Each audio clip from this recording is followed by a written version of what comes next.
The life force of your bond. A power like life itself. Unseen for generations. A dyad in the force.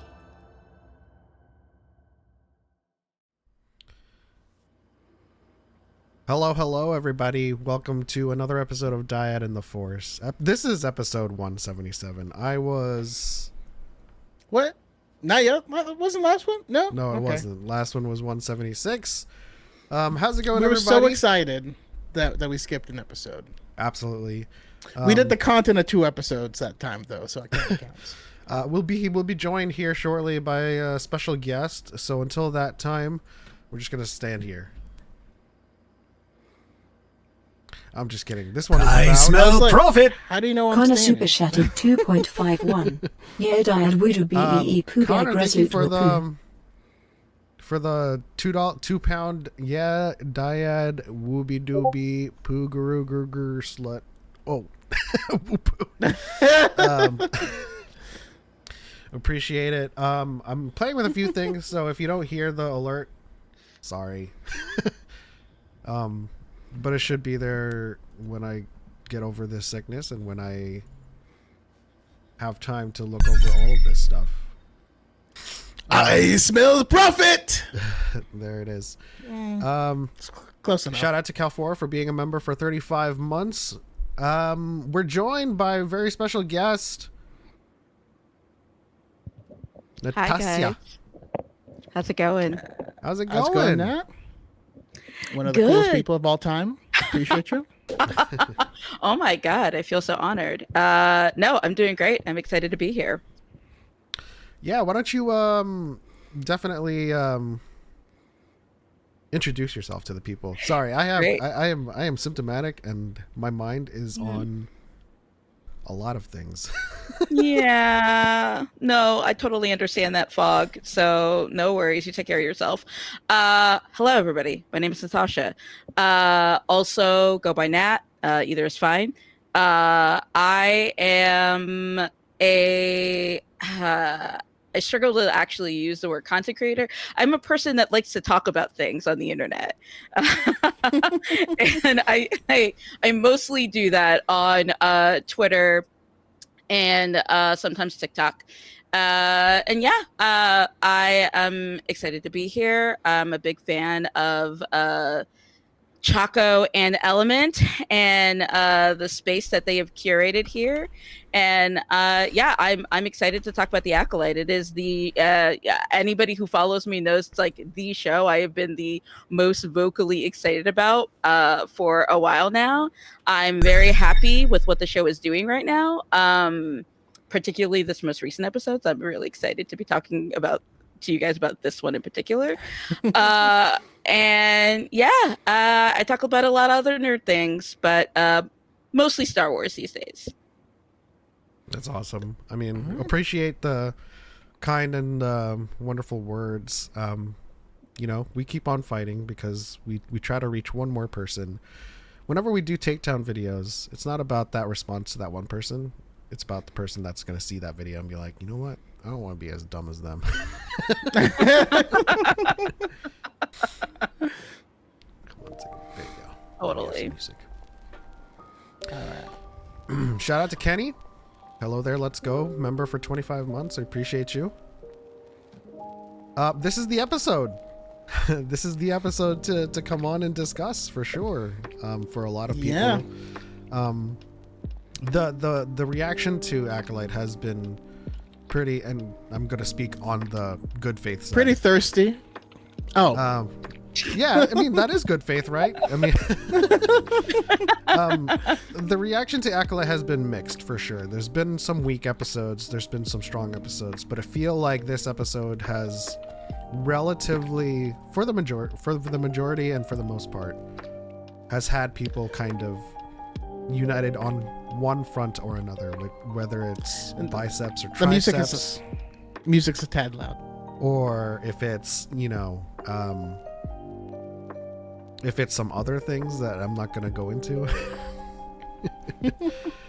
But the lightsaber fighting, everything was pretty crazy. But before we get into the Acolyte, we have a very, very special segment called Everything You Know About Star Wars is Wrong. It's part of our lore segment. And I'm silenced because we're out of topics. I'm wondering if Natasha has a subject that perhaps throughout, her career as a Star Wars fan, their career, I apologize. If there's anything wrong, misconceptions that you've heard from fans. Sorry to put you on the spot. Wow. No. Wow. No. I think. Well, okay. This is weird because this is actually going to be something that I wanted to sort of talk about a little bit in the context of the Acolyte specifically, but I think that this is also a general thing. I think that generally the way that people view and talk about the Jedi rarely feels right. Really feels right or rarely feels right? It rarely feels right. Gotcha. And I guess maybe it's more of maybe it's just a very vocal minority, perhaps. I don't know. I'm not quite sure what it is, but I feel like the Jedi are given very little grace in the way that we talk about them and the way that they're talked about and the way that they're perceived and how their mistakes are perceived. And I think that that's something that is ultimately a very frustrating thing for me. Sorry to interrupt, but the music hit a point that's now deafening. I can't hear it anymore. It is. Yeah, it's so loud. Really? I was starting to feel myself yell. Yeah, it's it needs to be half of what it is. Yeah, it's still really loud. 1 second. It might be auto game. Is there an auto gain? Yeah. Yeah, that's what it was for sure. Yeah. Oh Lord. Okay. Yeah. I was like, ooh, I'm really gonna have to yell. I don't know why. I have AG off. That's much better. Yeah. So the auto gain just keeps raising the volume as he turns it down, and then and it just gets fuzzier. Go for it. I'm sorry. Continue. Yeah. No worries. So I think as I am contemplating the Jedi's role in sort of the overarching story in Star Wars, it's also sort of a point of frustration for me how, again, the Jedi have very little grace. When we talk about the Jedi, there are things that people say where we compare them to a cult. We call them baby snatchers and all of these other things that I just think are ultimately untrue. I think that there is a space to actually dissect some of the framework of the Jedi Order and the Jedi's doctrine. I think that there is a space for critique, and we should be critiquing the Jedi. I think that's a point of the show. Actually, we are critiquing them, but I think that critiquing them to the point where we're saying things there's really no difference between them and the Sith, or they're similar to the Sith, or what's the kind of difference between the two things, I think is a real misconception. Because I think one of the greatest things, or I think the element that I think should be critiqued, but it's just looked at through a different view, is again the hubris of the Jedi and what motivates them. And I don't want to call them necessarily a naive group of people, but in essence, so much of the Jedi belief system is really about believing in humanity, about, and people take advantage of that, and that I think that is like really one of like I wouldn't even call it a weakness, but it is something that they bump up against a lot. And I just like wish that the conversation around like the Jedi was a little bit more nuanced than I think it often is. And right now in particular, I feel like it is like reached a little bit of a fever pitch again. And I think that probably after next week's episode, I am going to guess that it's going to be even worse. Like, Oh yeah. Yeah. This is a great topic because oftentimes when we criticize. Sorry, Pep. Real quick, would you mind actually just turning off the music for now on this episode? We'll be all right without it, but it's also struggling against like a noise gate, and so now it sounds like a music box, and I have a lot of people on my side complaining about it. Okay. All right. Well, this is a great topic because oftentimes when we talk about this stuff, and we criticize the criticisms that are lobbied against the Jedi, we often say, you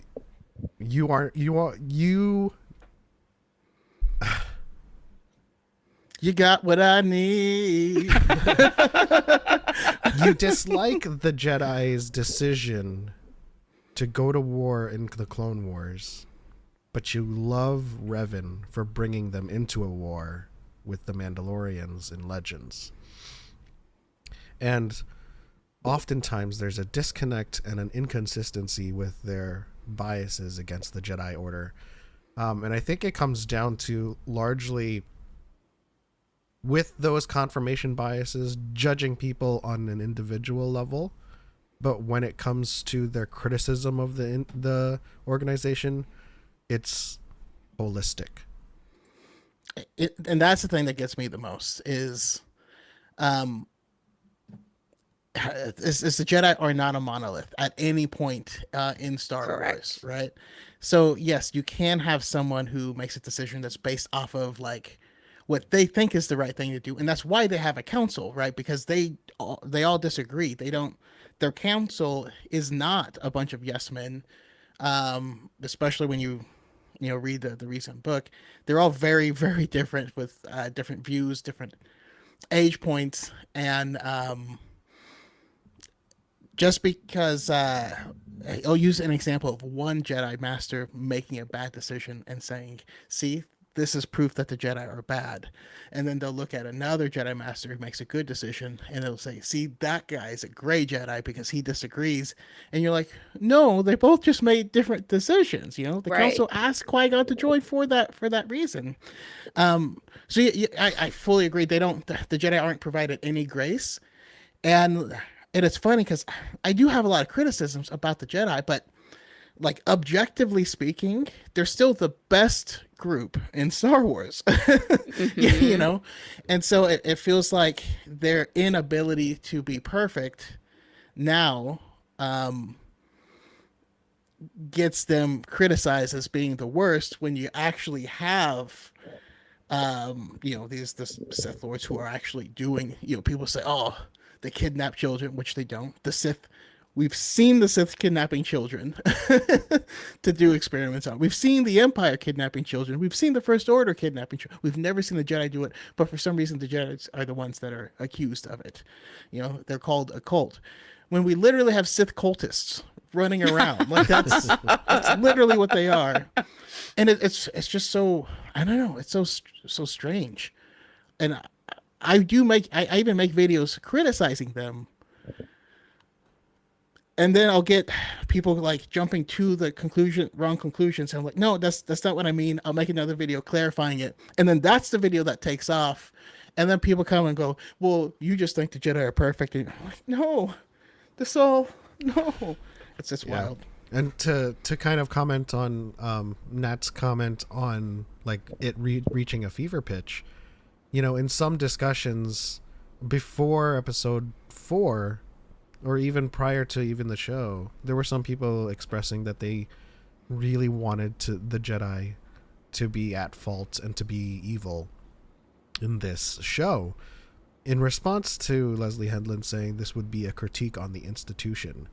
And my response to that was, there's already a lot of criticisms of the institution, overstepping their bounds, overreach, power abuse. Critiquing the institution does not mean you make it then evil, right? I think George was pretty adamant that the Sith were the evil ones, that the imagery was blue versus red, like in the beginning, for a reason. And that's why George we should nuance our conversation on the Jedi, you know? Like, George literally lives his life by the tenets of the Jedi. like in real life, in interviews, it's funny. But even in the latest episode, there were some people criticizing Soul for not going through with that action. And they were like, why didn't you do, I mean, like, he believes in, you know, a certain, like, mercy, you know, showing quarter. It might be like a mistake in that moment, but I don't think anyone deserves to be kind of put through the ringer because they didn't unalive someone, you know? Yeah, if we're going to criticize Soul, let's criticize him for leaving poor Jackie behind. Yeah. No. Yeah, but no, I hear you, and I feel like I feel like I just saw like a comment about like that's what was so great about like Andor, like nuance in the thank you so much for saying that, Kay. I will say this much though, like even maybe not as much in the context of Andor, but in the context of even the conversations I remember seeing post Rogue One, there were plenty of people like talking about how like the rebellion was like Andor, like Cassian Andor is like proof of like how the rebellion is just as bad as like the Empire. There was like plenty of that actually, unfortunately. I mean, we can make a nuanced argument about, you know, there's people dying on both sides, and like, you know, the Death Star results in the murder of millions, but in the sense of like this struggle between the two, it's like like necessary, you know? It's like, we don't say they're like angels, because they're still killing people, but like what are they fighting for? That's what we need to kind of come to grips with. And what we're really talking about is my favorite thing about The Last Jedi is that it's Luke's realization of this, of the critique on the Jedi, of the bad things that they are tied to, and the actions of Count Dooku and of his own father. Because even though he knows Anakin came back in the end, it doesn't mean that Anakin didn't spend 23 years murdering, enslaving, and doing the worst things possible across the entire galaxy. You know, I see critique of like, how come Anakin wasn't in the sequel? Vader was mentioned a lot. And let me tell you, Vader cast a long shadow. You know what I mean? Like, he's going to be mentioned above Anakin there. But at the end, you know, what we come down at the end of The Last Jedi, when Leia makes her call, no one comes. But then Luke makes his final stand, and we get to see how it inspired the kids who were playing, you know, the next scene. And we get to see how it affected the galaxy. And the next time that call went out, everyone came out because that hope was restored. And so I asked a few weeks ago now, like, what people thought the role of the Jedi should be. And I'm curious, I'd love to hear your guys' answer of what their role should be. But for me, it's what we saw is he had to realize, you know, for him, he's like, I'm a person. I believed in my own legend, and that's why I failed, right? The legend of Luke Skywalker is not something any human can live up to. But in the end, he realizes the legend is still just as important. It doesn't matter, you know. Doesn't matter if he can't stand there physically and tank a bunch of shots. You know, he just projected himself there, and now everyone believes Luke was standing there and it was untouchable. And now that galvanizes them, and that gives them that hope and that belief. Like, no, with this on our side, with right on our side, we can do anything.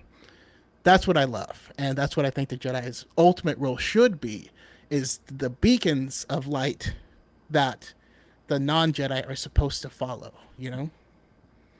Yeah, I really love that framing. I would agree. I think that being a beacon for hope and inspiration to look out for one another, you know, I think like my favorite version of the Jedi, particularly in the High Republic, are like the Jedi that actually like are in all of these different outposts, like all over the world, like actually engaging with community and like actually like being in community with people, and having these deep relationships, and it not being, there is just something that feels so removed when we get to a point of the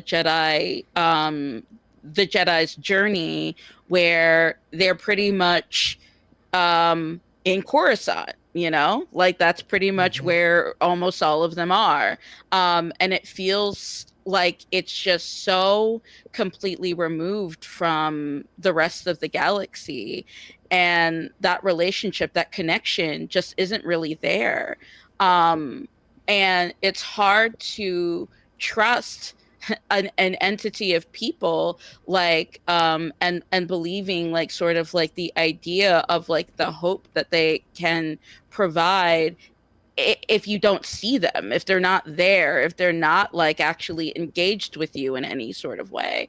And I think like that beacon of hope is absolutely, I really do believe in that.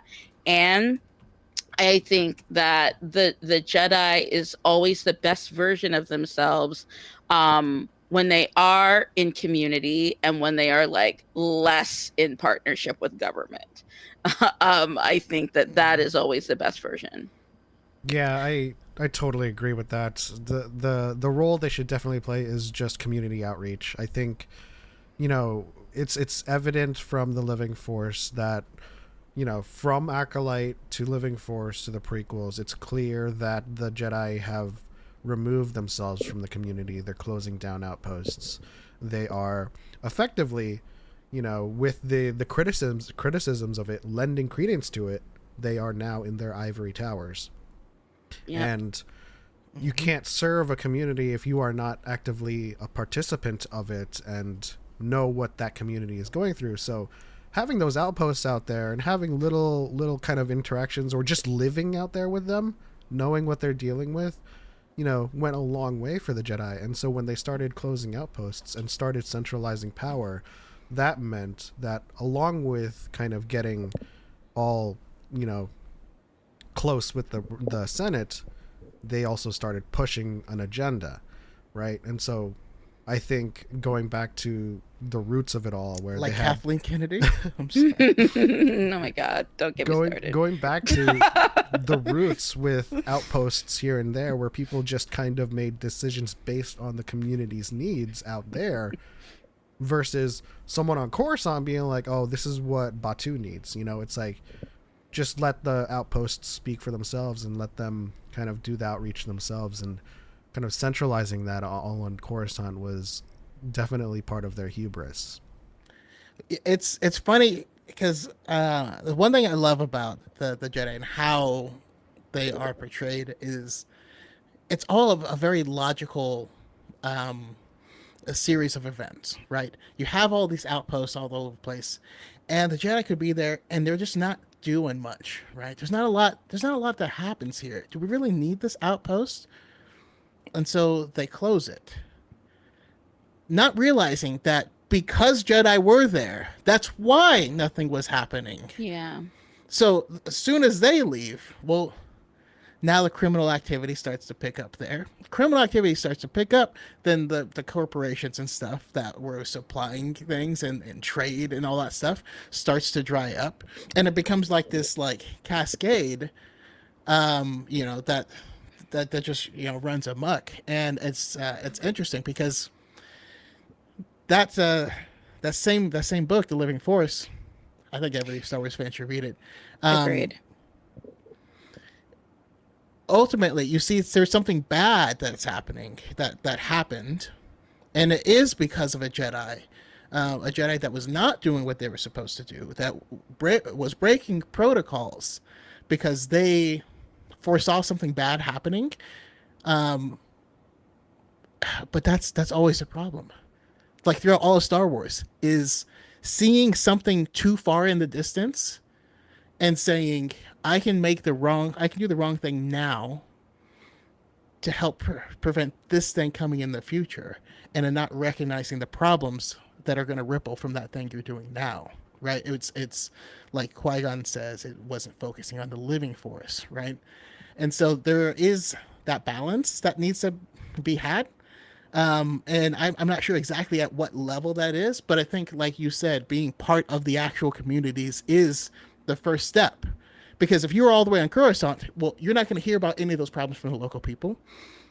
It's going to have to raise up higher before it even gets to you. And something that we were talking about with Master Allen is that the Jedi are basically, firefighters living in a world where the cops refuse to arrest the arsonists. By the time the problem gets to the Jedi, it should have been solved 1,000 times before it gets to this level, before it gets this bad. The Republican, Them too. I'm just kidding.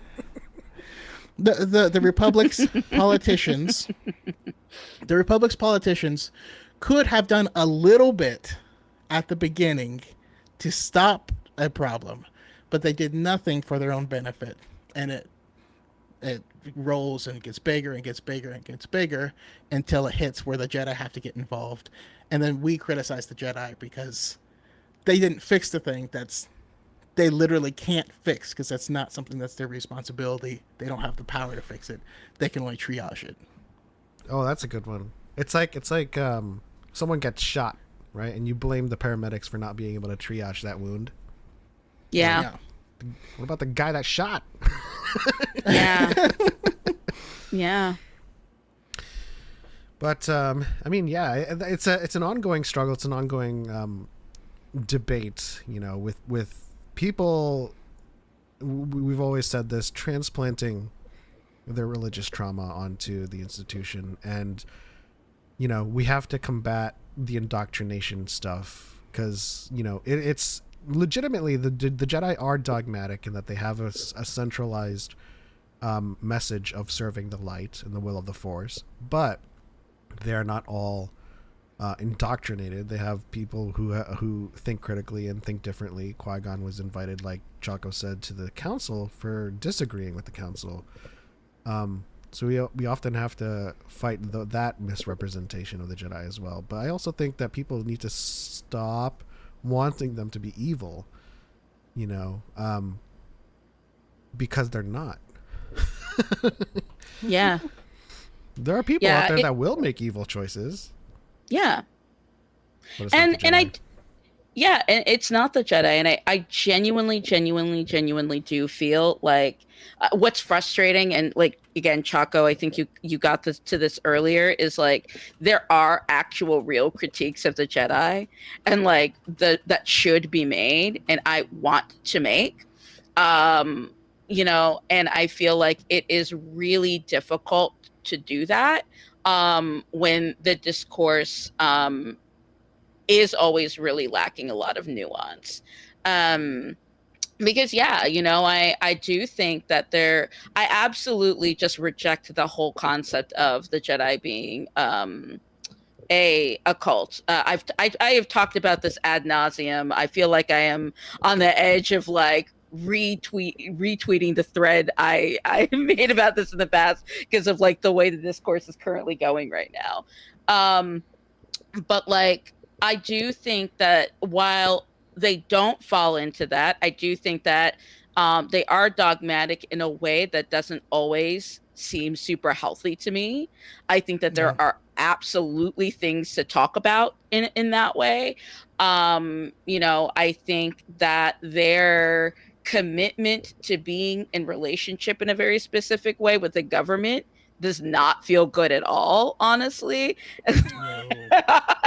And like there are all of these things that like I do want to be able to talk about, and I do talk about.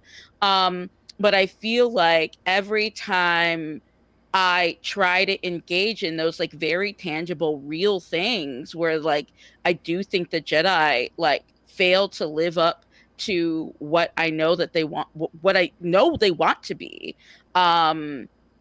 It often just turns into this like, oh, now we're just gonna now we're just dumping on the Jedi, like in like every single thing they have ever done.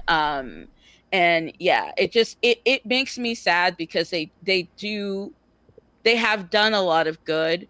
I believe in their ability to do a lot of good. I am so excited to see what they end up doing with Rey's version of the Jedi Order, and I hope some level of course correction around that. Because honestly, I think it'll be very boring if we just see like the same thing over and over again with the Jedi and the government. But yeah, anyway, I want to be able to have those conversations, and it is very hard to do that when people are just very insistent. Yeah.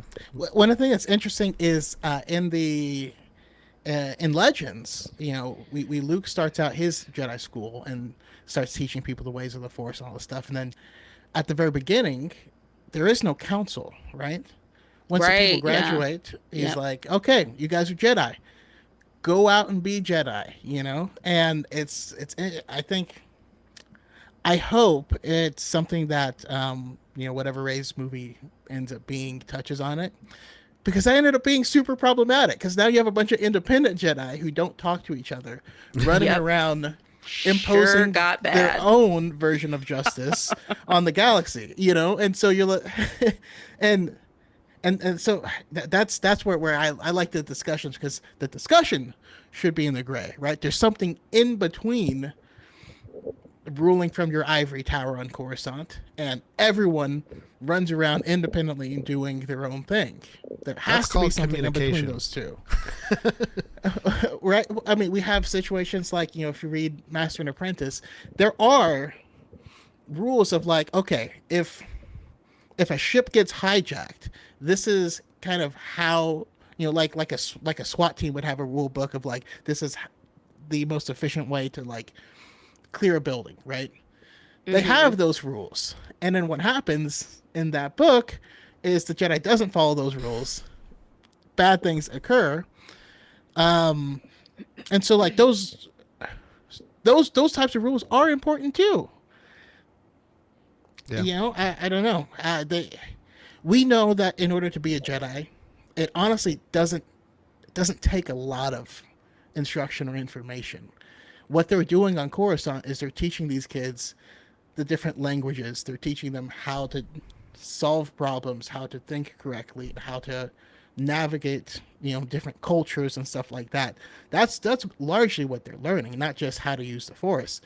And those things are just as important, That goes towards the nuance of their teaching as well. When it comes to like the misconceptions of, oh, they teach emotional suppression and all of that stuff.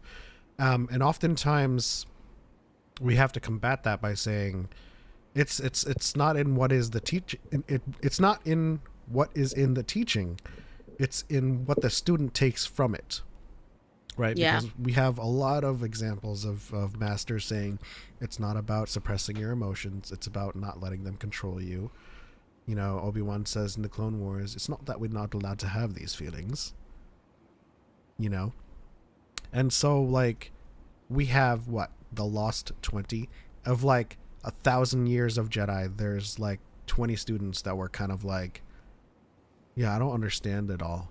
And also people don't realize that this is all in the context of a Force sensitive. A lot of these teachings are very, very cut and dry for us.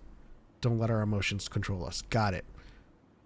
The difference is these people feel emotion and are tempted by the dark side on a profound level because they are sensitive to the Force. And so oftentimes what comes to us as something that is like irrational is like, yeah, let's not go there, is like clouding someone's ability to judge. And that's kind of like half of the battle of training as a Jedi, is to kind of discipline yourself in rejecting. And I always point to Obi-Wan Kenobi as the perfect example of someone who has experienced loss. So many people died in front of him and in his arms, and he was able to let go and not let anything control him. You know, there's moments where he had tapped into the dark side, yes, but he's never been like, you know, a complete loss. Yeah. I mean, Obi-Wan cradled Maul in his arms just like he cradled Satine after Maul murdered her, you know? Yeah. Yeah. Also, shout that's out why to, Obi-Wan's my favorite. Shout out to Rumble in the Jungle. I missed the message, but earlier they said that they're a lesbian Filipino. Shout out to my Filipinos. You know, what is that meme? Filipino. I agree. I should run all of Star Wars. Wouldn't mind Tell that at all. Kathleen Kennedy. I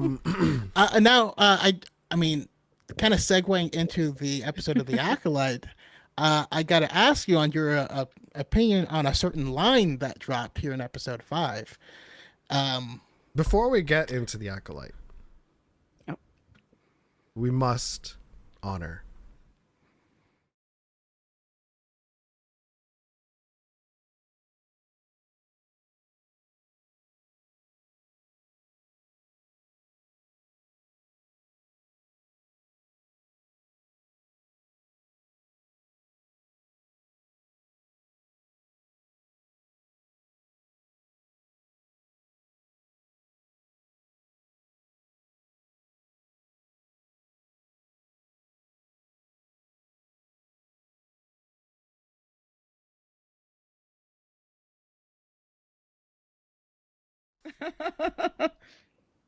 Okay, that was incredible. Yep. I feel like that's going to be a weekly segment if we're going to go through all of this every week. Oh. As soon as what happened, I just I remembered, okay, this is still the High Republic. I could only picture Bruce Willis going, "Welcome to the party, pal." But you know, kind of bridging the gap between, you know, previous discussion and this one, there's a line I haven't heard many people talking about, but Saul talks to Chimera about killing Jackie, and he said she was a child, and Chimera says, "You brought her here," and I was like, bars. Yeah. Now, How do you unpack that? I feel like we just spent a lot of time being like, hey, the Jedi should have some grace, which I want to preface. I believe that before I say what I'm about to say. Yeah, he's right. I mean, he's right in the sense that, like, you know, I think the Jedi's relationship to when they view Padawan as children versus when they view Padawans as like I don't know any other way of saying this, but instruments of violence. I think it is like, you know, the line is very thin, and this is, you know, I think it is like very noticeable that you know, Yord has a Padawan that he did not bring with him on this mission, and maybe there is a reason for that, who knows. But like it felt like very like sad to me that like Jackie really was the only Padawan that I know of, I think, that even went on this mission at all. I think it is, again, this is like one of those nuanced things where I do think that Kymir saying that was very pointed and very real. And going back to what I was saying originally, I think that there are mistakes that the Jedi make that are very that we should be unpacking, like this one. And I don't think that that diminishes the whole of even Soul as a person. I mean, saying that as like we don't know like what Soul had a part in yet, like, and yeah, I have my feelings about what that is probably going to be, but yeah, I think that it was like a good point to bring up. I definitely felt like it was just like it felt like a lot of Clone War notes, you know? Like it is very, to me it felt very intentional that, like, you know, Jackie is this like young you know, female Padawan who is like obviously deeply skilled, using 2 green lightsabers, you know, like it had like a lot of Ahsoka vibes to it. And the whole time, that was intentional. oh, absolutely, it was intentional. And that whole time, and I think I posted this somewhere, I can't remember, but like, I know I've certainly said this in like some of the group chats I'm in, but that whole fight to me between Jackie and Kymir, the stranger, whatever we're calling him now, Darth Arms, whatever. Like I feel like to me, it's like what the fight would have been like had Ahsoka lost that like duel to Maul, for instance. Like this is like a version of that if like Ahsoka had actually fallen in that fight. And like we love to like look at that fight as like, wow, Ahsoka was such a badass. Ahsoka like was able to like, you know, stand her ground with like Maul or whatever. But what if she hadn't, you know? Not because like she isn't like skilled or whatever, but like these are very dangerous situations that we are putting children in. And like Ahsoka was a child, like and I think that she was maybe around the same age as Jackie when that fight with Maul happened, right? Should be younger. I mean, younger, yeah. I guess I don't know how old Jackie, by but the time. I think like I saw an interview where Daphne Keene said that she was 18.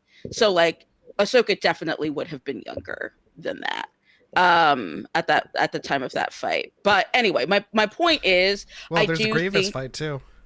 oh yeah. that's what I was gonna say. Anakin dipped out Yeah. and let her fight Sure Grievous did. solo. Sure did. He's like, you'll be all right. Like, but My robot, bye. So here's a pushback. I'm gonna push back on this. I don't think it was bars, and here's the nuance that I'm gonna try to introduce to this conversation. They were there to arrest May. Mm-hmm. Yeah. So if you consider, let's say you're going to question someone and see if they know anything about this crime, and that someone just takes out like an AK and starts shooting everyone with you, are you then culpable with bringing that someone just for that purpose, but you didn't know that that was going to happen? And so in this case, Soul brought his Padawan, a whole bunch of red shirts, to accompany him to arrest May, and then Kymir was there and kind of changed the game. And so I don't think it's fully on Soul to kind of be like, I brought her here for this, not to fight you. So to be clear, when I said it's bars, I what I mean is for him to drop that line in that moment, like that was a mic dropping like moment for Kymir. I'm not saying I agree with him. Yeah. You know, but yeah, they weren't. He wouldn't bring Jackie to arrest a Sith Lord, but they don't know they exist. So yeah. For sure. I think my only pushback with that is like they already, Soul especially, were aware that May has a master somewhere. He knows that this person exists somewhere. So like I think that it's clear that this situation is like increasingly more dangerous than just saying, oh, May is this lone person out there that we're going to arrest. I agree with you. I don't think that they were like obviously I don't think that Soul would intentionally or otherwise put Jackie, Osha, all of these other Jedi in a situation that obviously escalated far beyond anything that he could possibly predict. I do think that seeing the level in which this kind of subsect of like Jedi Masters, which again I have a lot of questions about that like kind of like subgroup of like leadership or whatever, but like they are clearly concerned about like what's happening and like that there is this sort of rogue element that they know very little about, and I feel like the lack of caution of moving around that is concerning. I don't think that I don't think that Chimere was right, but I think that like Chimere kind of presents a question in just sort of how comfortable Jedi are with putting young children, regardless of the level of training that they have had, in these sort of risky situations. Yeah. Yeah, I mean, I think of it almost like maybe a sentence even before that of just how comfortable the Jedi are. Yeah. Because, you know, yeah, they're going to arrest May. They know there's a master out there, but honestly, they showed up with overwhelming force for the information they had. They were going to go back up a Wookiee Jedi Master, which I wish I could have seen him fight, because I feel like... Me too. I wanted to see her try to defeat him without a weapon. Like, good luck. I don't know if you could defeat a regular Wookiee without a weapon. You know. We also have to consider that she's not actually a child. She what Soul is. Soul is just trying to pull at some heartstrings because she's around the same age as Osha. And if she was like around 7 or 8, 16 years ago, she'd be in her mid-20s. Mm-hmm. So Jackie, I would put her around like the 20s. Yeah, Jackie's more than capable of arresting May, which we saw, which Solo. Did happen. They weren't they weren't expecting it to happen.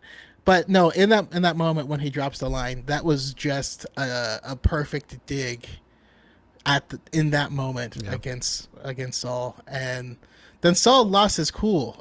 Saul's got hands, man. Like, Saul's got hands. So that was such a great fight. Oh man, I was stressed. And like I kind of like the point that you brought up earlier about how Soul didn't, end up essentially beheading, right? Chimere, which is like what he was really about to do before Osha stopped him.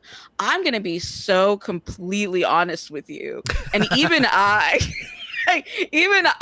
in that moment was just like, no. Like I even was like catching myself being like frustrated, and like honestly I had to take a step back and be like, whoa, like why did I just have that kind of an emotional response to that?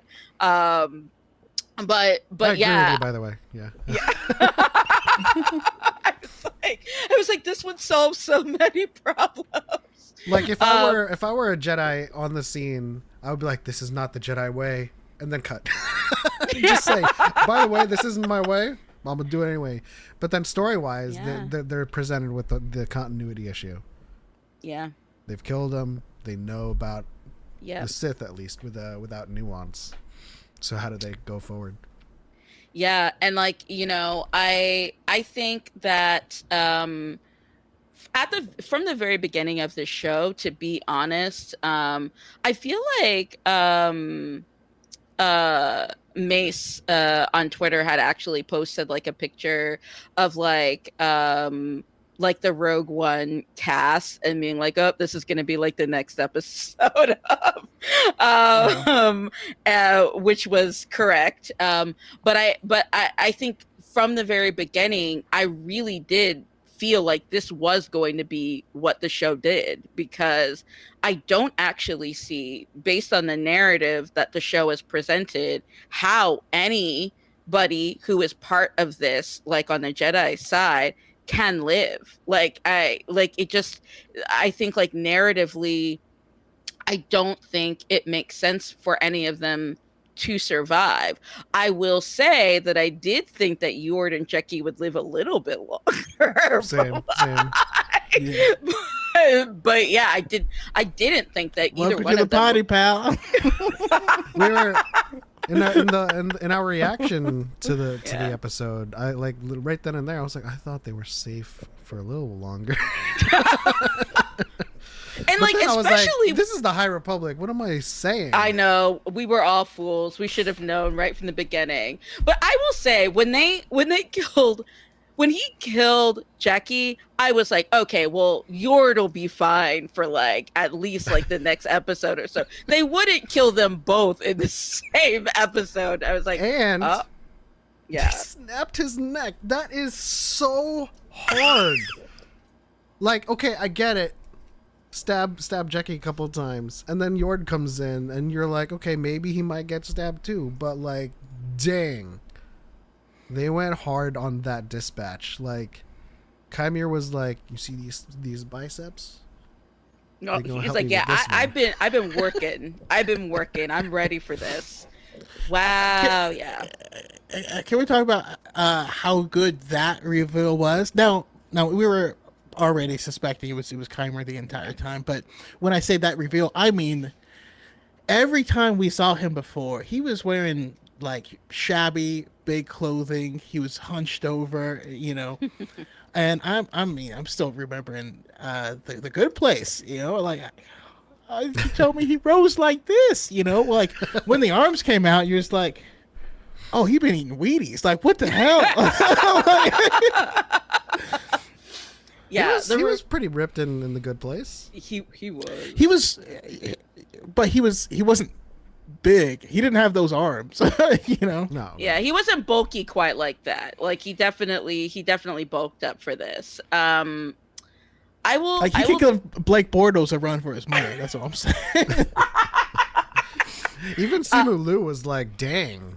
Yeah, Okay. he was like, wait a minute, you're gonna take job opportunities away from me. Calm down. Yeah, I thought that the reveal was great. I had been very concerned about that reveal happening, because I was just like, what's even the tension here? Like, if all of us kind of already have guessed that it's going to be this person, how can they do it in a way that's Choco even didn't. interesting? He's gonna have to do a spicy noodle challenge because. Wait, you didn't think it was him? I thought it was too obvious that it was him. So Yeah. I leaned in the opposite direction. It wasn't that I didn't think it was going to be him. Is that there was too much evidence pointing to him, but they didn't introduce any other alternatives. No, they really didn't. And I will say I was still like marinating on the idea of it being one of the mothers, but like when they showed the character's hands in like the prior episode, and I just kept rewatching that scene over and over and over and over again, I was like, this does just not seem like a femme presenting person to me at all. Like it is making less and less sense for this to be one of the mothers. And he's already there too. Like it just feels like it has to be him. But anyway, the point is, like, they managed to do the reveal in this really fantastic, like, way that they created this tension, and like it was yeah, I was just on the genuinely on the edge of my seat that whole time. And that little moment where May shows up and he turns to her and he uses his like fake Chimere voice for like a hot second, and he's like, hello. I was like, oh my god. I think that's what made the reveal so poignant too. Like, yeah, approaching this episode, every time I heard someone say it's too obvious, I was always being like Occam's razor, because that's not the mystery, right? This is the Russian doll. Every time there's a reveal, you pop open the top, there's another one, right? Yeah. And then after this episode, I went back to an interview with Leslie Headland, where she said specifically, I had forgotten this. She said specifically there would be 2 Sith in this show. Oh, yeah. And I don't know why I forgot that, but as soon as I started suspecting him, I was like, oh yeah, no, they're going to reveal it's too obvious, but that's not what we should be focusing on, right? Every time this show has revealed something, it's revealed quickly, and we're like, wait, now we have more questions. So, like I said, the Russian doll with Chimere, it was obvious, and they were going to reveal it. But then when he says, someone like you would call me Sith, but I have no name. And then you're like, okay, well, what the hell? Now we got more questions. And I think, just like you said with Manny's performance, I think the way, part of the impact of the reveal was how Manny played it, you know? It's like, how are we going to stop seeing him as Chimere in this moment? And he was so like Markion Ro. Like his delivery and cadence. Yeah. Oh, like, yeah. Freedom. Also, I just imagine Markion Ro. Sleeveless shirt. Freedom to wield my power. Like, I just put Markion and Chimere in the same room. Absolutely. I already have in my dreams. The other glossing over it. The other part of the reveal is just the disrespect of using Jecky's body as the curtain to do the reveal. And afterwards, he's just posing. You know what I mean? Like he hit the jumper and it just like left his hand up there. You know, like, just so you know, man. Yeah, he went hard and throwing the board like a rag doll. Truly. But you know what? Good for Jackie. She at least got that helmet off of him. You know what I mean? Like, she got that last lick in before she got got. So I mean, good for her. She forced him to do something, to reveal a secret, right? Yeah. And so that's like, he had to use a last ditch effort kind of move thing on her. And so, yeah, it was cool. Yeah. Rumble in the Jungle and Sushi Boss podcast. Kamusta ka? Do you speak Tagalog or do you speak Bisaya? Or not at all, because I'm Phil Am, so I don't speak either. I've completely removed myself from the mother tongue. But yeah, I have a question from Michael on my side. Do you think a Legends Sith Lord will appear, or a new Sith Lord? So part of my theory is that it's going to be a Bainite Sith Lord for sure. I mean, the way I reconcile it is like, he was like, rules, you know, and I felt like, and I told Choco this in our reaction, I feel like this person also found the Sith to be just as bad as the Jedi in terms of rules and structure, and was like, so much worse. He was like, I want an acolyte. And then I picture him saying that to like a Bainite Sith Lord who is like, you can't. This is the rule of 2. Only the 2 of us can exist. And then Chimere's like, God damn it, I want a pupil. And so he just goes off on his own. So definitely a Bainite Sith. I think they might do something with Tenebris here, because there's a technological side of this that we're not seeing right now. Like, there's the device on the reactor. Yeah. And I'm really curious about that. From the expanded universe, we do know that there was people like Venomous, where that was a Venomous was not. He showed up and he's like, "I'm a Darth," and they're like, "No," and yeah, he got killed pretty quickly. But yeah, Also there was the way other he people. The way he killed Jackie, almost kind of like a snake bite. Excuse me? Yeah. Now I'm not saying that he is that character, but on that same level, there were other people that they brought up. I mean, you would actually call Venomous like an acolyte, technically, because he wasn't the actual apprentice. Yeah. And I wonder if that's essentially what we're getting here: someone who trained under a Sith Lord, was intended to be the next one. But ended up leaving, because they couldn't handle the rules. So the Sith are way stricter than the Jedi. If you don't follow what they tell you, they kill you. Yeah. Versus like, go work in the library for a week. It's a little bit different for My mind punishment. goes to Pross when when he attacked Yeah. Mace, and Mace is like, he needs the library. I'm like, he just attacked you, dude. on the middle of a super important mission, attacks him. But that's why he says I have no name, because he hasn't earned the Darth title yet. He doesn't have a title at this point in time. Yeah. I'm very curious what they're going to do with that. Like, I mean, from the get, I did remember like Leslie mentioning like having there being more than one Sith. And I also have felt, even had she not said that, like, something about this reveal happening in the way that it is happening, and again, like, the nature of it feeling so like obvious, and just sort of it just felt like there's something else here. Like, it can't just be this guy. Like, narratively speaking, it just doesn't make sense to me. So it definitely feels like there's somebody else. There is some other Sith. I think one of the things I am sitting with, and I don't really know what obviously none of us really know what the answer is.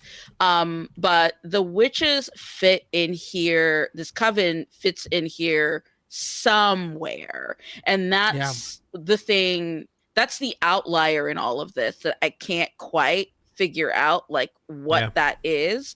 I think about the fact that, Yord was telling Osha how Kymir like was messing with his mind, and Osha made that very like specific connection, saying like, I watched my mother do that once.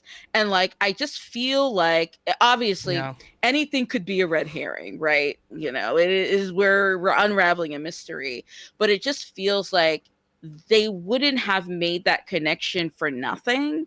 Now, I think at one point I was just like, maybe one of the mothers is a Sith. I no longer believe that. Maybe I will be proven wrong. Maybe we'll see. But I do think that there is some larger involvement of the coven, one of the mothers that fits into this puzzle piece. That I am trying to figure out, whether like the mother has like, one of the mothers has like, or both, who knows? Because I'm part of the like, I don't believe Mother NSA is actually dead. I will believe it when like it is proven without a doubt. But like right now, I actually do not believe she is dead. But I feel like there's some connection between this coven and the Sith, and I don't know what that is, but there's something. Can I just please. Can I just say how much I appreciate talking to people that have ideas and are creative and can think about this stuff, rather than just say, no, this breaks canon because I don't know what happens. You can ask yourself, well, what would make the story work? What would make this fit? And use that to speculate. I just think it's becoming just put a anime lost voices art. on top of the show.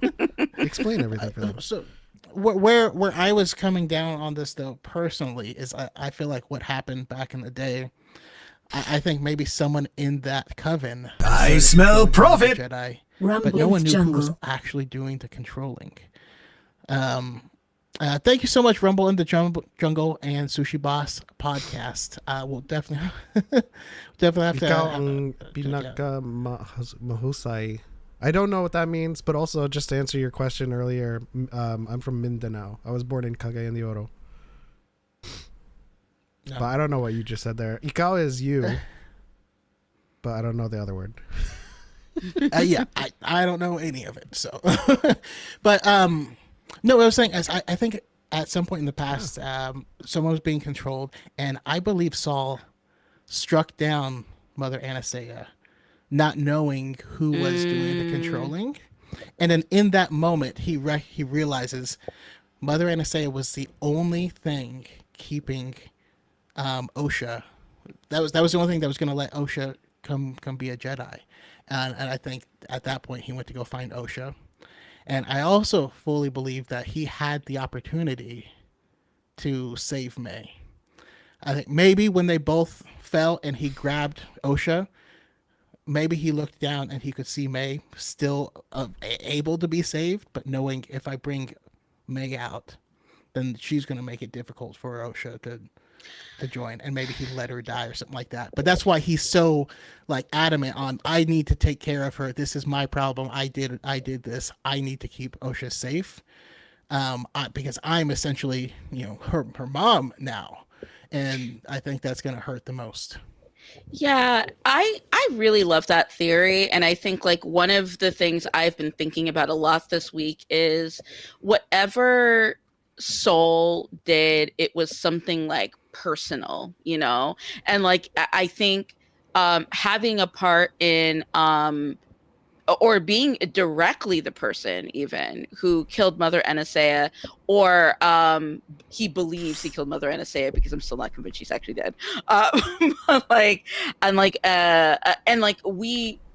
I'd have to rewatch maybe that scene, but like we don't really see like her full body, so we don't really have context for like what potentially killed her, whether it was like a lightsaber or whatever or whatever else. So like I think that it is like really possible, and I think they keep showing, or I keep seeing that like clip that people keep sharing over and over again of Kalnaka kind of bringing his lightsaber down on what's his name, the other Jedi, Torben. Yeah, Torben. And I think it's very likely that whenever that happens, the context of that happening is because Kalnaka is being controlled, and maybe like to your point, that's when Soul steps in. I think that my biggest belief is that Soul did something, whether it's that or something of equal gravity, that May saw.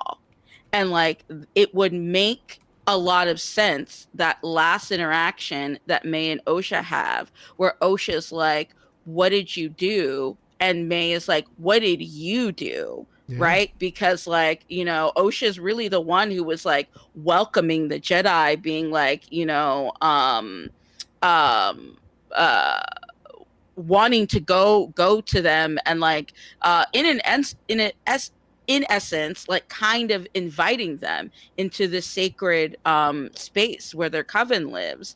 So I'm sure that May sees that as like, you are the one that is actually partly responsible for this. And I think it also makes sense where when they finally reconnect and they're finally having this conversation in this episode, May says to Osha, you've been brainwashed, because from her perspective, this man maybe killed their mother and then stole Osha, and then lied to her about it like all of these years, which maybe is what happens, Yeah. And we do know Leslie is a big fan of KOTOR, right? She loves Knights of the Old Republic, in which you have Revan, someone who fell to the dark side, who the Jedi erased his mind of that.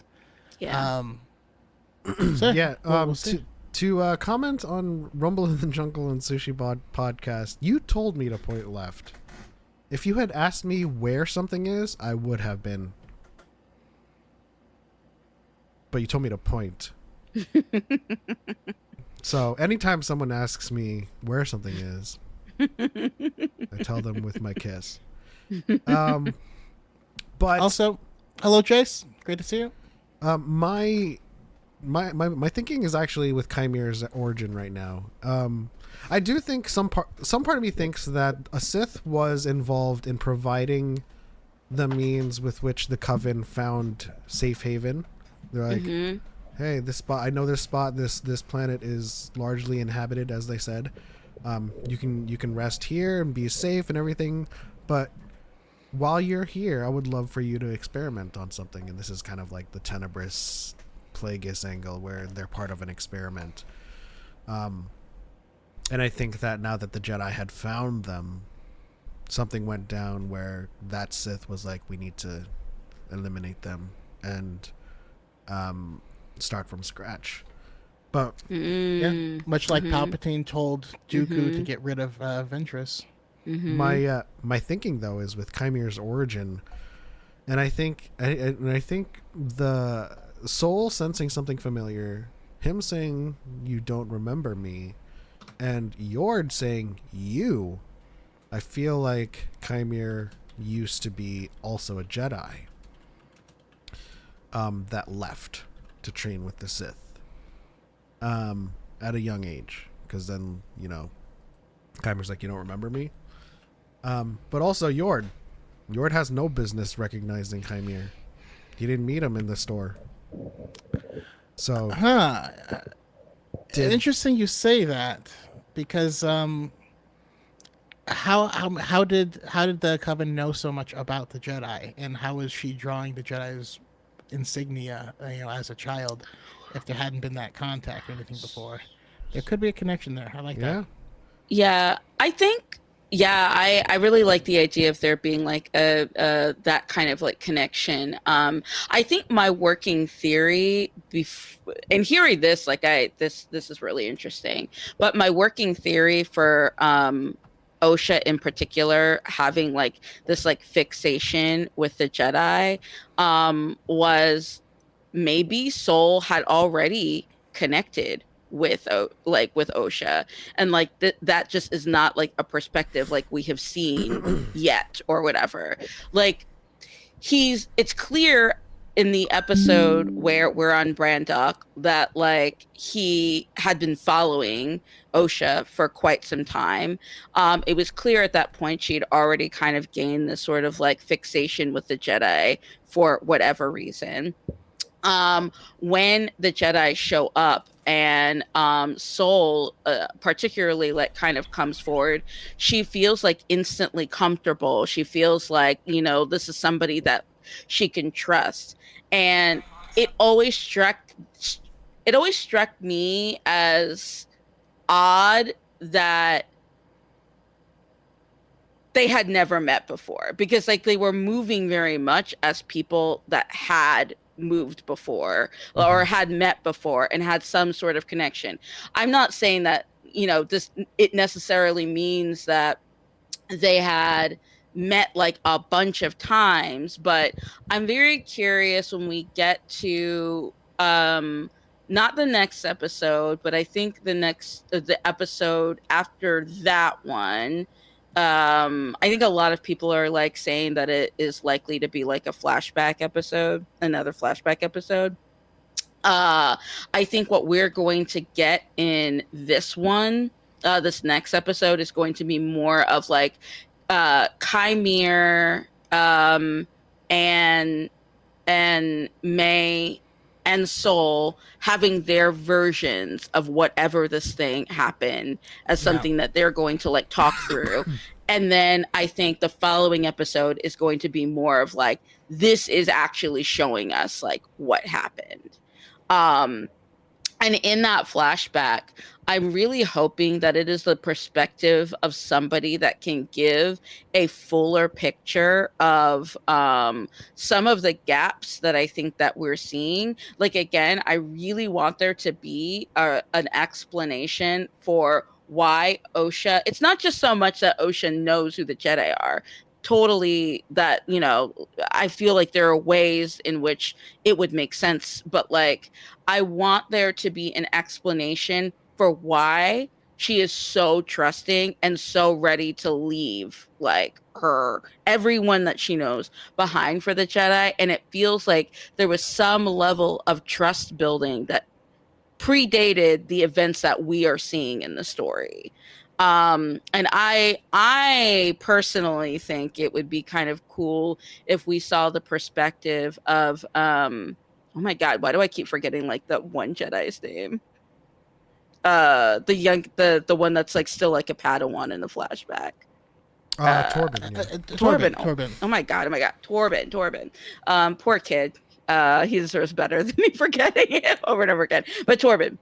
Anyway, Torben, I think it would be really interesting to see like a perspective from Torben, because like I think that with that we're going to get a little bit of like predating like the events on Brandok that we see like in that one episode, and we'll get like a pretty like full perspective of what happens when the Jedi actually get to the Coven and what that interaction looked like. So I think his perspective would be very interesting, actually,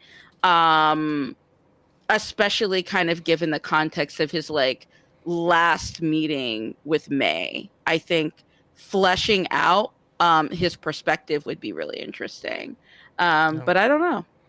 I think we've already seen the Sith Lord, and what's going to happen is It's gonna be Torben. I'm just kidding.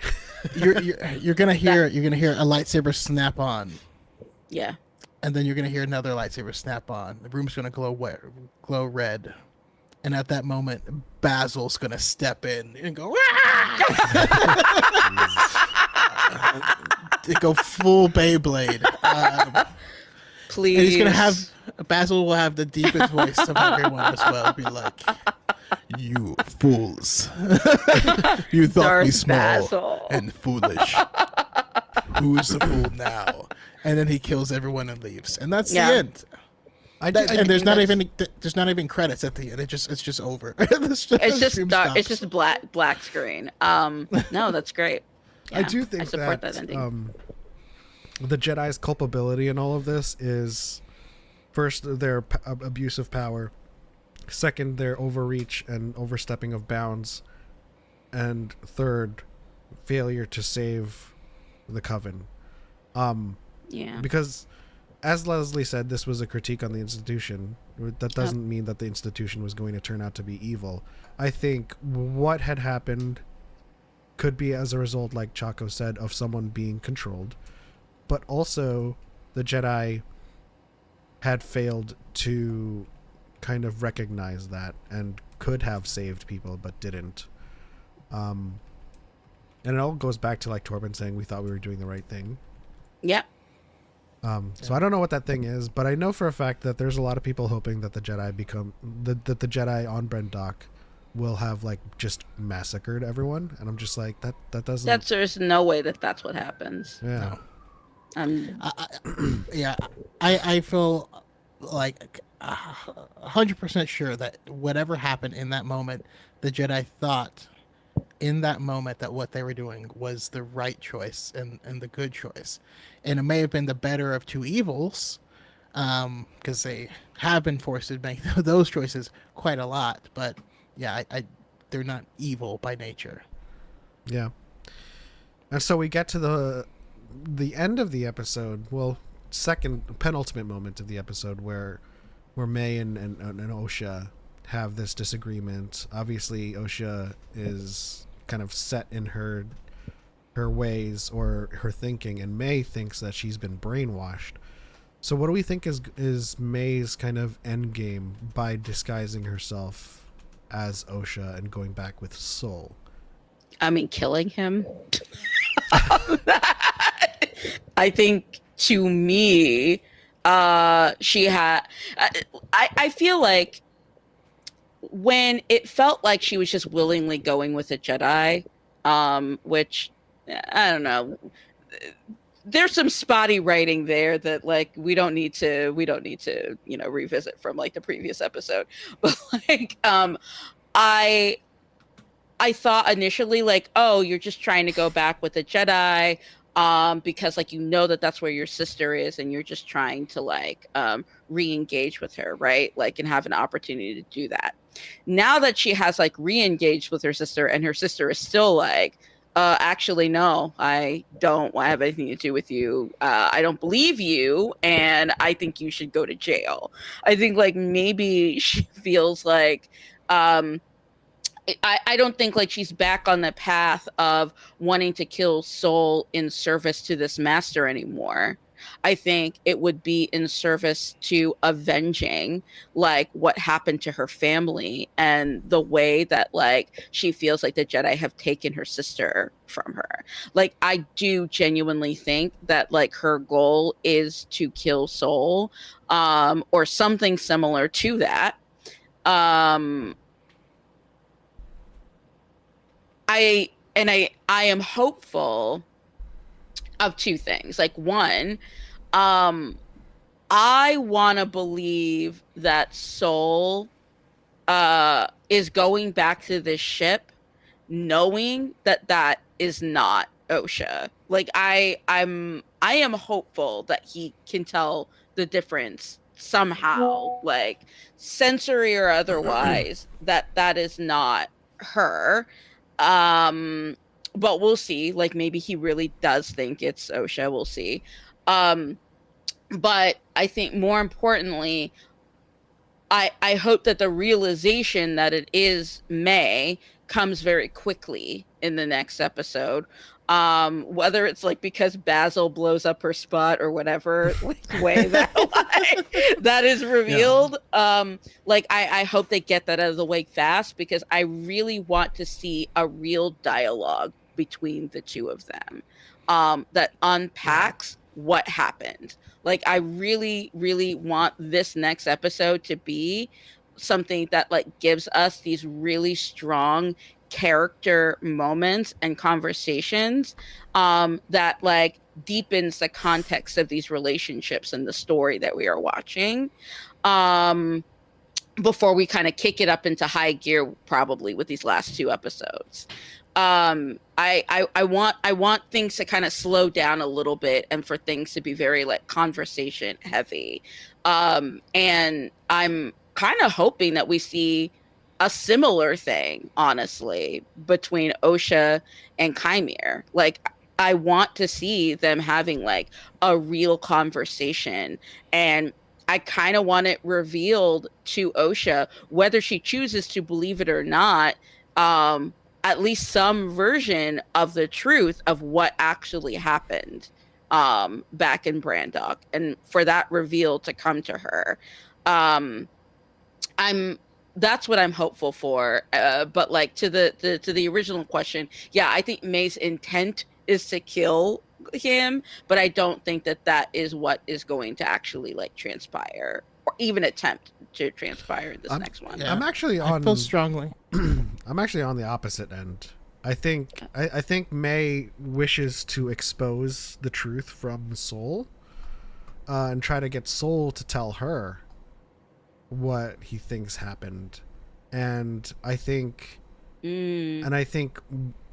this Freaky Friday situation is going to result in so much more than just a swap. I think Chimere, because like these small little nuggets leading to episode 4 and episode 3 of Osha being like, we have to kill her, we have to end her, small little nuggets of dark side. And I feel like the Russian doll of this is Chimere, kind of reinforcing that. Like, of course he wants to kill May because she broke the deal, but Osha's like, May is lost cause. Like, she won't see reason, and we need to kill her. And Chimere's like, I agree, and she falls further and further into the dark side. And through May spending time with Soul, she may see the reasons and probably like end up believing Soul. Like Soul might divulge the whole truth, but in so doing, she can see that like, oh, I've been mistaken this whole time. Like he literally like owns up to his responsibility in the events, and you know he's trying his best to atone for it. But he tells the whole truth, and even if that truth makes him look really, really bad, and May is like, so we've both been wrong this whole time. And so May kind of sees the light a little bit. And the duel that the duel that they teased, that they said we're gonna try to one up the Phantom Menace. It wasn't Chimere and the Jedi. It was May and Nosha. Yeah. I feel very, very strongly though that there's one of two things that's going to happen. Either Soul knows that this is May already and is playing along till they get back on the ship and he can like confront her and talk about her, or he knows just subconsciously and he wants to believe that has actually saved Osha, because when I watch the dialogue of when he wakes up and he says, "Where is she?" He's not talking about May. He doesn't care about May really. They've made that very, very clear. He saw May and he's asking where Osha is, and she's like, "Who?" And he's like, "Your sister." And I think that's the intentional reason why Soul had that line in that first episode of "Your eyes can deceive you. Don't trust them."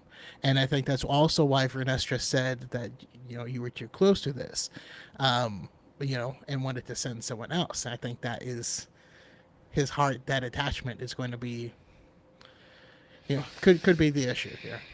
Yeah, I super agree with that. Yeah, it to me it just doesn't make sense that Soul wouldn't know that. And I think like that little like piece in the dialogue, absolutely, that makes a lot of sense. And kind of to what you're saying, Element, like 100%, like I do think that there is going to be a little bit of a switch between like the viewpoints of these two of the twins. I think we were always building towards that. And I think, you know, we have seen that Osha really struggles with being able to sort of be connected to the Force, you know, like it's like a struggle that we see, particularly like now with her, but like I think we see some version of that even when she's younger. And I think that Chimere, either Chimere is going to bring some of that out in her somehow, or it is going to come out in like her anger and whatever kind of confrontation she ends up having with her sister. I am hopeful that it is like a really dope lightsaber fight. Like I really, really want it. I really want that. Like I'm like really, really hopeful. We're not gonna get Amandla and not see her with a lightsaber. It's like that's gonna be the most disappointing thing about the show. If it ends and Amandla doesn't touch a lightsaber, I'm like, dude. I'm honestly I don't think that Leslie would do that to me personally. I'm just saying, like, I don't think that Leslie would do that to me. So I do think that there is some sort of lightsaber confrontation, and there've just been too many moments of like May almost getting a lightsaber, like for that not to mean something at some point. Like, so yeah, I'm really hopeful for that. You know, I do think we're definitely going to get at least like one other than that, like one other like pretty dope lightsaber interaction, duel, what have you, when Vernestra shows up in whatever context she shows up in. I do think we're going to get something. I think she's going to die. I'm sorry. She's my favorite, but I think she's going to die. I after the last episode, I was like, oh, Yeah, like I've been sort of suspecting like what is Vernestra's role in this story? Like from jump, I was like, what is the role that she plays here? Like, why is she in this story? And yeah, I do think like, So I think the epic battle is going to be Vernestra versus Chimera. Just because with the way he fights, and I want to see her fighting him with the light whip, and I think you could make some wildly interesting. Then we're gonna get Battle of the choreography Heroes then, right? Yoda versus Sidious, and then Obi-Wan versus Anakin. It's gonna be the Yeah. twins, and then Chimera. And ooh, Vernestra. I like that. I really like that. That's cool. Well, I think that we're right, and that's what's gonna happen. Also, like now that there. they've And if what we want doesn't happen, that means it's bad writing. No, Cancel Leslie. I was getting that earlier today of like the show's bad because Kilnaka died and I didn't get to see him. And I was like, oh, that's a funny joke. And they're like, no, I'm serious. Like, that's not a critique on the show. I mean, I love Jackie, but losing her, I was distraught. So distraught Honestly, it made though, a Hunger Games parody. Honestly, though, Jackie went out like such a boss. I can only respect it though. Like that. I mean, she held her own with Chimera for a hot second though. Although to me, it felt like my theory is he was playing with her. To be honest, like from the get in that fight. Well, for a while it was a 2v1, but yeah, I feel like she's like Ahsoka with Grievous. Like, I think there was an element of underestimation on Chimera's part. Oh, right? Yeah. I think it started off like he was playing with her, and then I think somewhere in the middle of that fight, he was just like, "Oh, wait a minute, she actually knows what she's doing." He was like, "May, you can learn something from this Padawan." And he started playing with her, and then she was like close to cutting his balls off, and he's like, "Never mind." Yeah, I think somewhere in the middle he got worried. Yeah. Also, I do think that the fan base, myself included, sometimes thinks of lightsaber battles in the terms of like a video game boss, of like, of like having a health bar or something like that.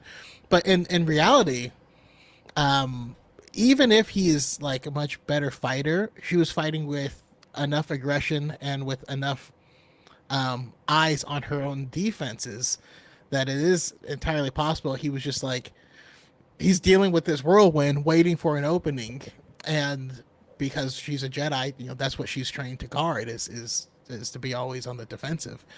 Maybe he just couldn't kill her until that moment. Mm-hmm. I'm curious, and this is also like the exact opposite of what I literally just said, but what his power level in the Force is, is he just martially good? How actually strong in the Force is he? And is it, maybe that's why he's the first. I think he's quite strong. His push pushed like all of the mean girls back, and then like he was levitating. Yeah, and he was able to do a lot of things. When he came off at the once. bugs, it was just smooth. It was just he rode the last bug down. It was just like, all right. It's like, you don't have to listen, bro.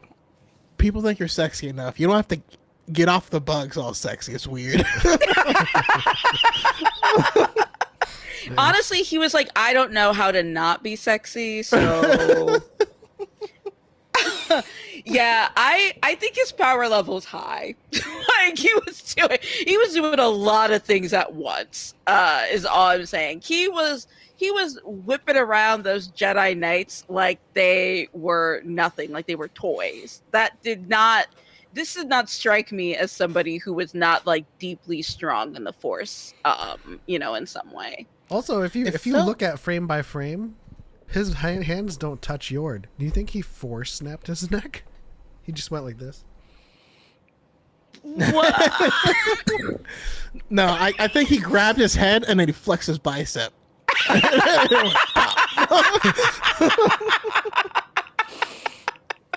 The power. Oh, of poor Manny. Yord. Yeah, I feel like Jackie just got such a bad. I mean, they both had like very like emotional like deaths, but like Jackie just got to go out like a boss, and then like I don't know, he got like a couple jabs in and was just like bop out of there. Yeah, Like, I think he got serious after she broke his helmet. Like, Yeah. he was like, yeah, well, He's like, "I'm not cat's playing out the with you guys bag, but anymore." also she needs to go. You know what I mean? yeah. He's like, none of these people. Like again, he said it. He was like, no one can survive this. I need to make sure I kill every single one of you. Yeah. Yeah. Well, Dang. go ahead, Choco. Oh, I was gonna say, and then playing to the Jedi's honor as their weakness, you know, because he kept switching it up because it feels like each of the Jedi are like 1v1 me, bro, and then he's like, ha ha ha, you over here, and they're like, wait, who goes? Is it my turn? Is it who? Fight one of us, and he's just like bouncing around, headbutting lightsabers, and just like laughing at him. Disappears like Batman, and they're like, is he not gonna fight me at all? Like, he's just like, I'll come back and kill you later, bro. Like, it's good. It's a long walk out of these woods. Like, you're not making it. The Jedi kebab. That was wild. Ooh. Yeah. Ooh. He stayed in everyone's head. Just like Yord said, he Yeah. gets in your head and stays there. Like, at every turn, he's like, you're going to attack me while my back is turned? That's not very Jedi. And then, like, when Soul gets close to slicing his head off, he's like, I've accepted my darkness. What have you done with yours? And it's just constant mind games with this guy, you know? Yeah. Yeah. I can tell you that both Natasha and I have accepted our darkness. We have.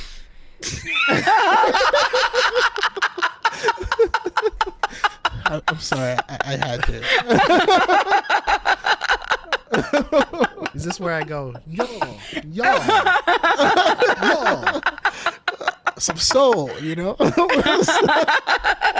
His name is Lee, goddammit. Who's it? Whose city is it? This is my city. My city. By the way, Pep, your previous video was masterful, but dropping the hide the rainbow roll in the middle of it was too much. Yeah, I mean, I think every single time Rush Hour comes around in terms of mindshare, I always go hard with it in every single video that I do. I think like the last couple of weeks was Jay and Silent Bob references, and now it's Rush Hour. You know, let me see that again. I didn't get a good look at that. It's like I was gonna put that in for like when Jackie died. Just that clip. Let me see that again. I didn't get a good. No, you got to put that when Basil shows up. He's like, it looks like Snoopy. Lee, Snoopy is six inches taller than you.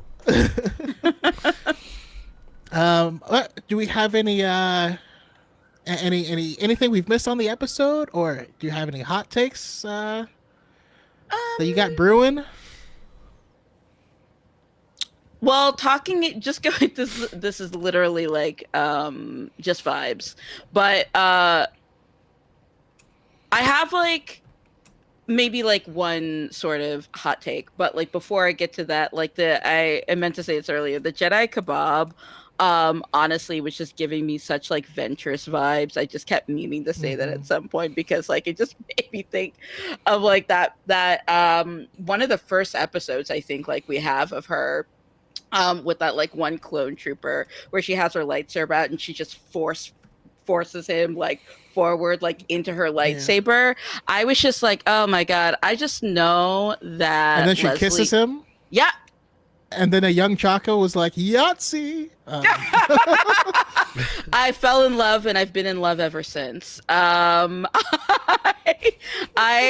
was just like, I can just tell that Leslie, this episode felt like, I know like the Kylo Ren girlies are like claiming this episode, but the Clone Wars girlies are claiming this episode too. Oh yeah, Like this episode truly shows that she is a fan and knows what she knows Star Wars. You know, I think a lot of people try to come down on her for not giving them the entirety of the Legends continuity, but like I implore people to be like, this is how a fan makes Star Wars. They don't give you every single thing in a disservice to the story.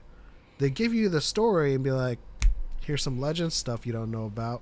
Here's some stuff from the books that you don't know about. Like, everything that Leslie has done that is an Easter egg or a small little nod to Legends in the show is stuff that only a hardcore fan would know and would kind of like give a nod to. And every time someone was like, we need writers who know Star Wars, like, she knows more than you. 100%. More than you, dude. Oh my god, yeah. She's a lore master. Yeah.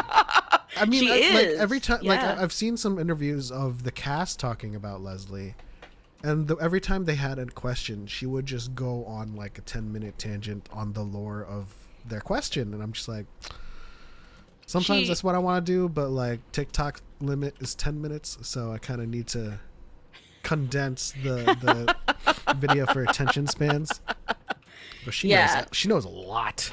She knows so much. But yeah, I think if I had like some closing thoughts, like, you know, one, just like a little piece on like what you were just saying, she knows so much, but she was just so smart to put people in the writer's room that just don't really know Star Wars, which forces the writing and the story construction to not cater to people who just like deeply know all the things about Star Wars, where like it also caters to an audience of people who are coming into this like knowing next to nothing. Like the fact that my mother is watching this show and is like, I love this show, and she doesn't know anything, like is like super, super rad. And it's so cool to see her so excited about this.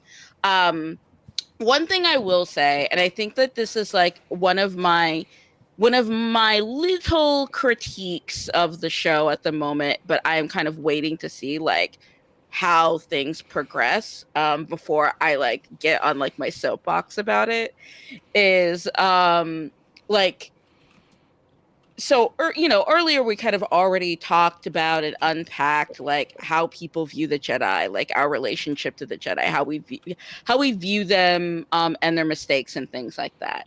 And there is a part of me that feels like there is something missing narratively in this story, because I think that in all points that we have seen the Jedi in movies and like the TV show, like TV shows like Clone Wars, like in particular, we are seeing the Jedi kind of in the midst of decline, right? Like this is like when we are seeing them, and we are kind of watching them right now at kind of like the start of that sort of decline.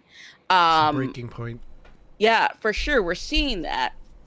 And something that I have appreciated about engaging with the High Republic is sort of all of this context that you see around like what is possible of the Jedi Order if they were sort of like living up to this like thing, you know, like who they are, who they believe themselves to be. Again, like talking about like having all of these outposts, being in community, like the different kinds of relationships that they have, and like, you know, I still feel uncomfortable even with their relationship with the government, even in that like context, but like it's still like healthier, at least at the start of the High Republic, than where we are seeing them in like the prequel era. And I think the context of a lot of the things that happen in those, and again, I'm going to be very like slim on specifics because like I don't want to give book spoilers or whatever like in this, but there are things that happen in the context of the High Republic where I understand why there aren't these Jedi outposts anymore. I understand that like a lot of like what we're seeing from the Jedi, like I keep calling it like a trauma response to things that they very real things that they experienced that were like violent and terrible and like were not their fault. And like, you know, there are these things that happened. And I think without having that context, it is very easy to look at these stories and be like, we're never really seeing the Jedi really at this like golden era. We're never seeing them at their best. Yeah, they're always on that downhill. Yeah, they're always on that downhill. And like I just feel like without having that context, it is really easy for people to feel that way about the Jedi, to be honest. I will still argue with people about it, but like I understand where it comes from, and I wish we could see just a little bit more of that. Like, oh yeah. And what I was like hoping for with the inclusion of Vernestra in this story is some of that context being included in the story. And we really haven't gotten that at all. So that's like kind of my critique at the moment. Vernestra's still alive right now. So like maybe there's hope for that, but there's only 3 more episodes left, and these episodes are all like 30 minutes long. So who knows? But yeah, that's really my quickly, final kind of really thought. quickly. Shout out your socials, because Rumble is begging you to make a Star Wars talk show. I think if they follow you, you get a whole bunch of talk. Star Wars talk show. Jesus, somebody do that work for me. No, no, thank you. TikTok. I am NMKNAPP. So you can follow me there. I make little silly videos every once in a while, but if you really want to see me on my soapbox, you can go to Twitter. And I am NKNAPPER. So yeah. There you go. Yeah. Give Nat a follow. You know, Yeah, if please. you definitely want more Star Wars talk show, we need everybody to follow Nat. You know, I think Yes. Yeah, please. Yeah. she comes to Yeah, Dyad yeah. in the Force with Yes. some of the best and most intelligent discourse and takes and insights. You know, and I think you know, more shows need to have these kind of discussions, because a lot of times when I do, even with the YouTube shows that I watch that are kind of a little bit more on the positive side rather than all the way grift, they still kind of have people that are just, you know, sycophantic in their response to a lot of discourse. Yeah. You know, there's not a lot of conviction. And so definitely appreciate it. There's only so much you can do with hating a show of like. Oh yeah. In a It's conversation. exhausting. Oh, I didn't like it. I didn't like it either. All right. Yeah, what do you want to do? You know what I mean? Like there are definitely like plenty of shows like I don't like, and like I may be like, oh, here's some things I wish they had done differently, and then move on. You know what I mean? Like it's not even fun or interesting to just talk about things that. Oh yeah. I mean, I wanted to make a skit with Choco. Maybe we'll wait until the cookout. But I wanted to make a skit where it was just like 2 guys and they're like, hey man, you seen that latest Doctor Who? And it's like, oh, I tried to get into Doctor Who, but it wasn't for me. It's like, fair enough. Hey man, you see the latest ACOLYTE? Yeah, I fucking hate it. Oh yeah, why are you still watching it? Because I hate it. All right. I don't get it. there's some shows that you're like, Yeah, that's just not for me. I'm not gonna watch it. And then they spend the next 4 weeks or 8 weeks being like, I hate it. It's trash. I'm gonna watch it. Just It why? just doesn't make sense at all. Life is too short. Absolutely. Yeah. I mentioned it. I have a friend who hates it. Oh, no, sorry. I have a friend who hasn't seen it, but every day when he works, he listens to podcasts talking about how much they hate it all day, every day. And so he'll text me with his grievances on it. But he hasn't seen it. I just do not understand. You know, it's weird. Does anybody in the chat have a hot take as we wrap things up for this episode? this conversation was tremendous. Yeah.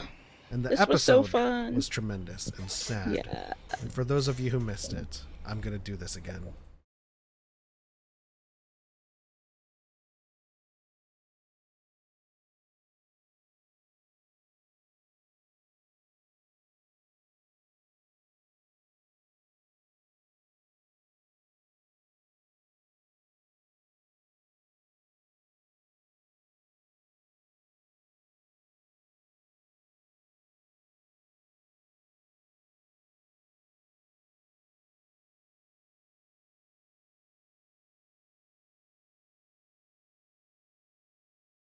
You guys can hear the you guys can hear the Hunger Games music. They can right? hear the music. Oh, Yeah. oh yes. Oh yes.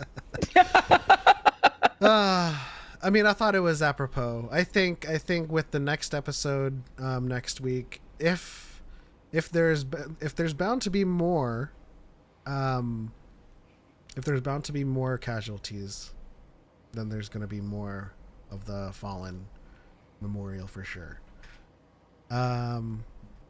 Rumble says Avar Kriss is the perfect Jedi. Well, it certainly is a hot take. I mean, to an extent, It is. to an extent, I think she is a great Jedi. But I don't think any Jedi is perfect, really. I mean, think the I strength love of the- Avar. Yeah.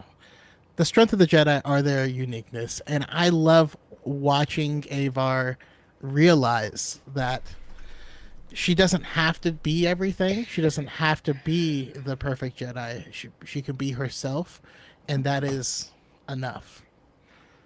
Yeah, the last two, I will just say, in Phase 3 of the High Republic, the last two adult novels in particular that feature Avar very heavily are some of my favorite books we have seen, not just in the High Republic, but in Star Wars at all.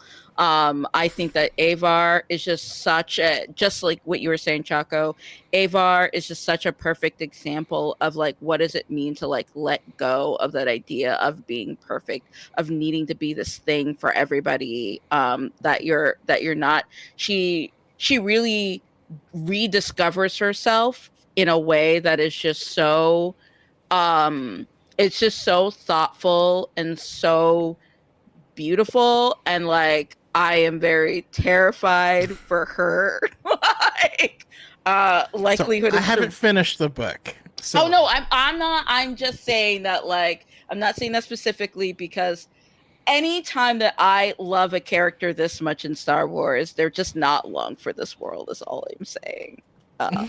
My previous favorite character in the High Republic, like, and I'm just still sad about That's it. kind of why I'm glad that Phase 2 was in Phase 2, and there wasn't a conclusion to that particular, because Gela, Axel, Siri, and Fontu. I mean, we know that time's just gonna take them, but we didn't read about them, biting the bullet, So it's Yeah. no, they're on a farm upstate.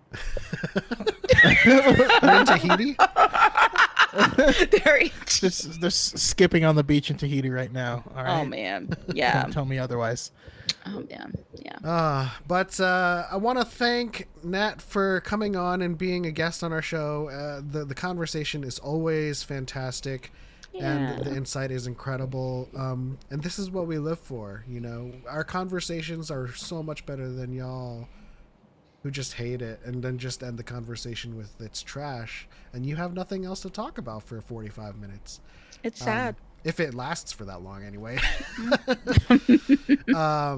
But thank you also to everyone else in the chat for tuning in and participating in the conversation. Salamat po to Rumble in the Jungle. Be sure to pop in, follow us, and send us DMs, and keep us informed as to your podcast whenever it comes out so we can support it. And Choco, do you have any other final words? Yes. My final word is yes. All right. Perfect. Can you hear that again? I didn't get a good. Nat, do you have any final thoughts? I said she was the bomb. Y'all are amazing. Have me on again. I want to talk more about the show. Absolutely. Absolutely. Maybe the final episode. Ooh. Yeah. We're gonna have to reconcile with the complete twist that made all of us wrong. I can't wait. Yeah. All right, guys, that's it. On to the next one. For light and for life. We're all Chimere. And may Basil haunt your dreams.